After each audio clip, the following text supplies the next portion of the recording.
Сәлеметсіздер ме, әріптестер? Каналыма қош келдіңіздер, каналға тіркеле отырыңыздар. Осы жолы сіздерге жиналыс барысын жиі көмекші түсіндіретін болады. Бүгінгі ата-аналар жиналысының мақсаты оқушылардың білімін, тәртібін және дамуын талқылап, олардың оқу процесіне деген қызығушылығын арттыру, проблемаларын алдын ала анықтап, шешу жолдарын қарастыру, сонымен қатар мұғалім мен ата-ананың бірлескен жұмысын күшейту арқылы баланың жан-жақты дамуына қолдау көрсету. Мектеп ережелерін еске түсіру. Сабаққа уақытында келу.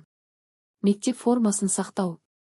Сабаққа қажетті оқу құралдары түгел болу. Оқу үдерісінде мұғалімге кедергі келтірмеу, тәртіп сақтау.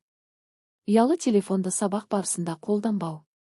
Қауіпсіздік ережелерін сақтау. Сабақтан себепсіз сұранбау және қалмау, әрдайым дайындықпен келу. 90 қорытындысымен таныстыру.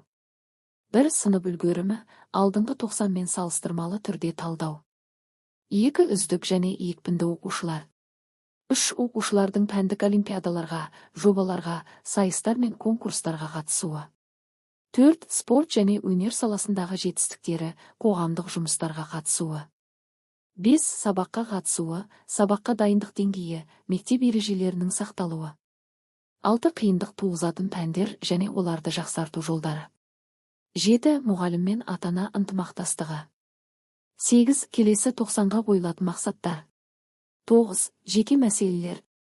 Содан кейін біз қандай ата-анамыз?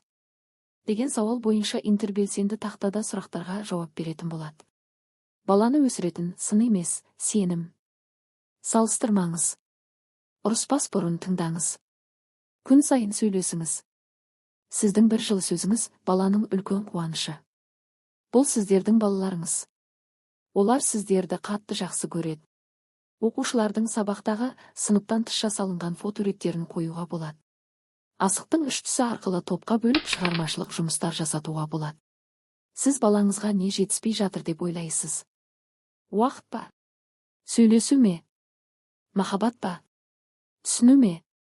Кері байланыс чемодан әдісі арқылы болады. Менің баламның ең мықты қасиеті. Мен баламды көбіне не үшін мақтаймын?